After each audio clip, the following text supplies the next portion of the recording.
All right, everybody, welcome back. We are diving deep today into the TikTok ban. And we have some excerpts here that really get into all the legal and political stuff. But I think today we want to figure out, like, why was this ban even a thing? Yeah, why? And, like, what does the future look like for TikTok in the U.S.? Yeah, because, like, I mean, it felt very sudden, but, like, reading these excerpts, it seems like there was a lot of anxiety building up to it. Yeah, it really did feel like one day it was there, and then the next it just vanished. Yeah. On, like, January 19th, I think it was. January 19th, 2010. The day the music died. Yeah. But, yeah, it seems like a lot of that anxiety really had to do with data privacy. Oh, absolutely. And, like, the potential for misuse of that data. So it's not just about, like, dance trends being shared with the Chinese government or something. No, this is way beyond, like... viral dances and stuff, right? I mean, we're talking about, like, U.S. officials were really concerned about the types of data that TikTok was collecting. Like what? What kind of stuff?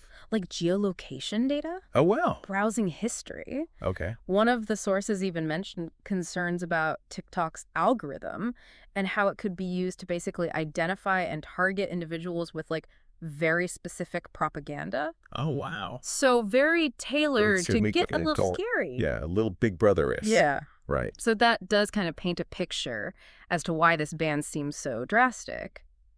Yeah, I mean, it really shows how intertwined the digital world is with geopolitics now. Right. And ultimately, you know, Congress passed that legislation that demanded ByteDance sell its U.S. operations to an American company or face that nationwide ban. Right. And the Supreme Court upheld that decision. So it sounds like a sale is, like, the most likely outcome then. It's one possible path forward, but we've seen this before. You know, remember Grindr back in 2019? Oh, yeah? Similar situation. Even with a sale, the questions about data security and control still remain. Right, because then who even controls the data? If it's an American company that buys it. Exactly. So even a sale isn't a perfect solution. No silver bullets here. What about legal challenges? Could TikTok try and fight this? I mean, they could try, but it's a very steep uphill battle. Yeah. I mean, the Supreme Court already ruled on this, so overturning the ban is incredibly unlikely. Yeah. But, I mean, I guess these legal challenges could buy TikTok some time to explore other options while things are still up in the air. Speaking of keeping things up in the air, didn't things get even more complicated with Trump back in office? Oh, yeah, for sure. Trump being back just throws a whole other wrench into things. It's like another layer of unpredictability on top of everything else. Right. And his administration has said they're willing to negotiate with TikTok. Oh, really? Yeah, so maybe we will see some kind of compromise, but with Trump, you never really know. Yeah, he could just be loves a good... using it as a bargaining chip. Oh, yeah, loves to make a deal. This whole thing is just, it feels like it's bigger than just TikTok now. Oh, for sure. It's way beyond one single social media app at this point. It feels like there are some really big issues at play here. Absolutely. I mean, for you, the listener, think about it.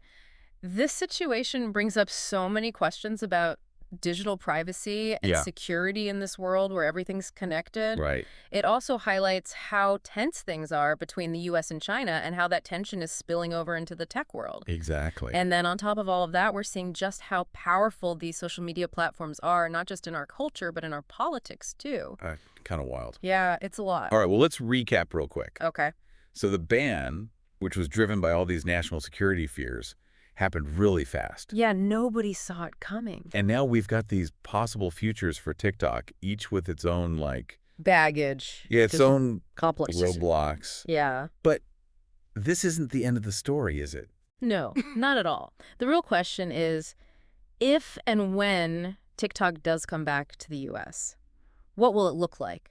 You know, what concessions will they have to make? Oh, that's a good question. Will it even operate the same way? And will users even come back after all this? That is the question, isn't it? It's a big question mark. This whole thing just shows how much is still changing in tech and politics. Constantly evolving. Yeah. Never a dull moment. Thanks for walking us through all of that. Anytime. And to everyone listening, keep an eye on this because this story's not over yet. Not by a long shot.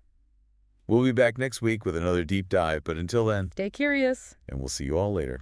Bye, everybody. Bye. Bye.